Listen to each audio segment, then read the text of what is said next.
Welcome everyone to our readings from Exodus. Today we are reading chapter 8.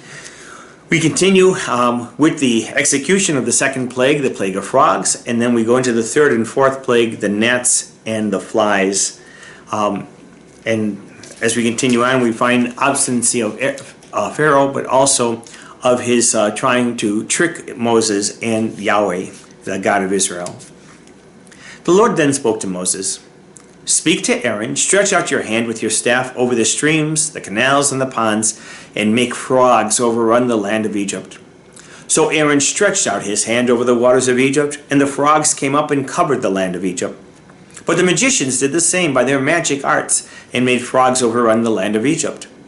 Then Pharaoh summoned Moses and Aaron and said, Pray to the Lord to remove the frogs from me and my people, and I will let the people go to sacrifice to the Lord. Moses answered Pharaoh, Please designate for me the time when I am to pray for you and your servants and your people to get rid of the frogs from you and your houses. They will be left only in the Nile. Tomorrow, he said. Then Moses replied, It will be as you have said, so that you may know that there is none like the Lord our God. The frogs will leave you and your houses, your servants and your people. They will be left only in the Nile. After Moses and Aaron left Pharaoh's presence, Moses cried out to the Lord on account of the frogs that he had inflicted on Pharaoh. And the Lord did as Moses had asked. The frogs died off in the houses, the courtyards, and the fields. Heaps of them were piled up, and the land stank. But when Pharaoh saw there was a respite, he became obstinate and would not listen to them, just as the Lord had said. Thereupon the Lord spoke to Moses, Speak to Aaron.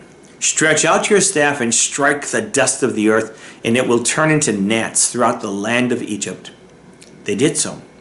Aaron stretched out his hand with his staff and struck the dust of the earth, and gnats came upon human being and beast alike.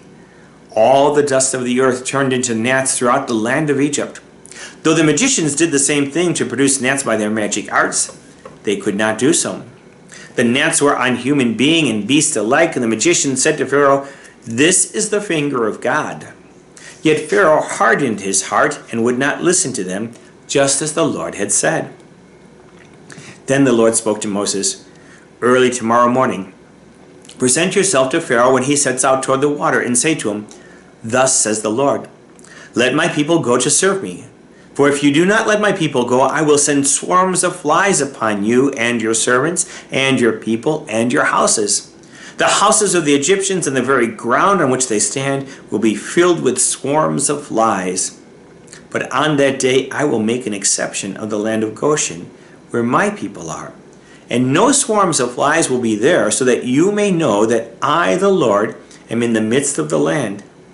I will make a distinction between my people and your people. This sign will take place tomorrow. This the Lord did. Thick swarms of flies entered the house of Pharaoh and the houses of his servants throughout Egypt. The land was devastated on account of the swarms of flies. Then Pharaoh summoned Moses and Aaron and said, Go sacrifice to your God within the land. But Moses replied, It is not right to do so. For what we sacrifice to the Lord our God is abhorrent to the Egyptians. If we sacrifice what is abhorrent to the Egyptians before their very eyes, will they not stone us? We must go a 3 days' journey in the wilderness and sacrifice to the Lord our God, as he commands us.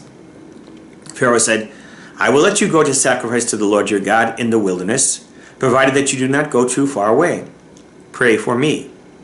Moses answered, As soon as I leave you, I will pray to the Lord that the swarms of flies may depart tomorrow from Pharaoh, his servants, and his people. Pharaoh, however, must not act deceitfully again and refuse to let the people go to sacrifice to the Lord. When Moses left Pharaoh, he prayed to the Lord, and the Lord did as Moses had asked, removing the swarms of flies from Pharaoh, his servants, and his people. Not one remained. But once more Pharaoh became obstinate and would not let the people go.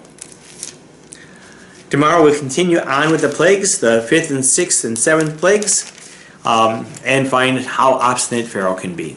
Thank you.